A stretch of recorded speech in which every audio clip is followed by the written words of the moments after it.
जय श्री राम, जय महाकाल। 14 जुलाई से श्रावण माह का आरंभ हो रहा है।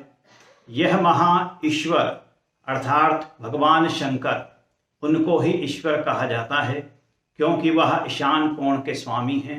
उनको यह माह बहुत प्रिय है। ईश्वर और किसी देवी देवता के संबंधन में प्रयोग नहीं होता है। समस्त देवों के देव हैं, इसलिए वह महादेव कहलाते हैं। श्रावण माह में महादेव का पूजन होता है। वैसे तो भगवान श्रद्धा से ही प्रसन्न हो जाते हैं, पर कुछ नियम एवं प्रयोग जिनको करने से ईश्वर प्रसन्न होकर मनोवांछित फल प्रदान करते हैं। इसलिए शिव जी को प्रसन्न करने के कुछ उपाय जानते हैं। शिव का पूजन उत्तर की ओर मुंह करके सदा करना चाहिए, क्योंकि पूर्व में उनका मुख होता है, पश्चिम में पृष्ठभाग होता है, दक्षिण में वाम भाग होता है। शिव के पूजन के पहले मस्तक पर चंदन अथवा भस्म का त्रिकोण लगाना चाहिए। पूजन के पहले शिवलिंग पर जो भी चढ़ा हुआ है उसको साफ कर देना चाहिए। बिल्व पत्र को धोकर वापस पूजन में प्रयोग में लाया जा सकता है।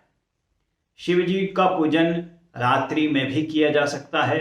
शाम 6 बजे से शिव का षोडशोपचार पूजन करें तथा गन्ने के रस से अभिषेक करने से सभी प्रकार के भोगों की प्राप्ति होती है।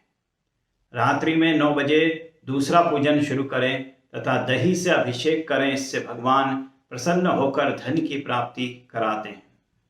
रात्रि को 12 बजे तीसरा पूजन शुरू करें तथा दूध से अभिषेक करें। इस पूजन से प्रसन्न होकर भगवान स्वर्ण की प्राप्ति कराते हैं।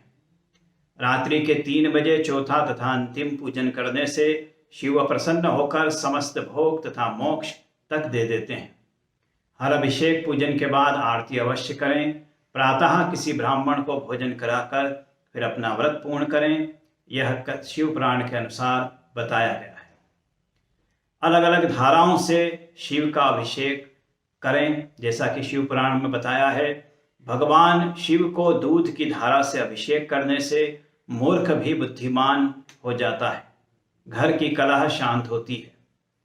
जल की धारा से अभिषेक करने से विभिन्न कामनाओं की पूर्ति होती है। घृत यानी कि घी की धारा से अभिषेक करने से वंश का विस्तार होता है, रोगों का नाश होता है तथा नपुंसकता दूर होती है। इत्र की धारा से भोग की वृद्धि होती है।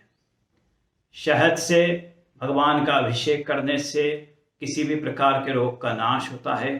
गन्ने के रस से अभिषेक करने से आनंद की प्राप्ति होती है। गंगा जल से अभिषेक करने पर भोग एवं मोक्ष की प्राप्ति होती है।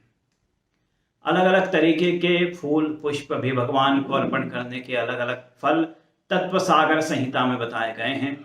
धतूरे के पुष्प शिव को अर्पित करने से पुत्र की प्राप्ति होती है, यानी कि संतान की प्राप्ति होती है, पुत्र पुत्री जो भी हो।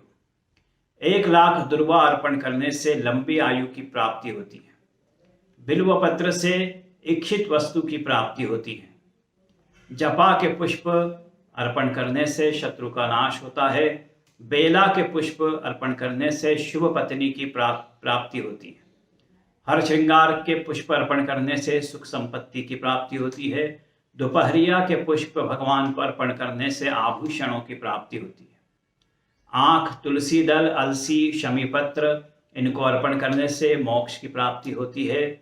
शंख पुष्प से लक्ष्मी की प्राप्ति होती है। चंपा और केवड़ा के पुष्प भगवान शिव की पूजन में निषेध किए गए हैं। विभिन्न प्रकार के अनाज भी भगवान को अर्पण किए जाते हैं। श्रीमद्देवी भागवत एवं कालिका पुराण के अनुसार भगवान को चावल अर्पण करने से लक्ष्मी की प्राप्ति होती है।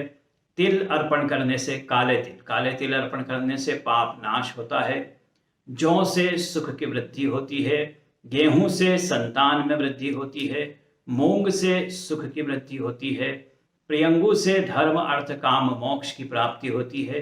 यह सभी अन्न भगवान को अर्पण करने के पश्चात गरीबों में वितरित कर देना चाहिए। जय श्री महाकाल।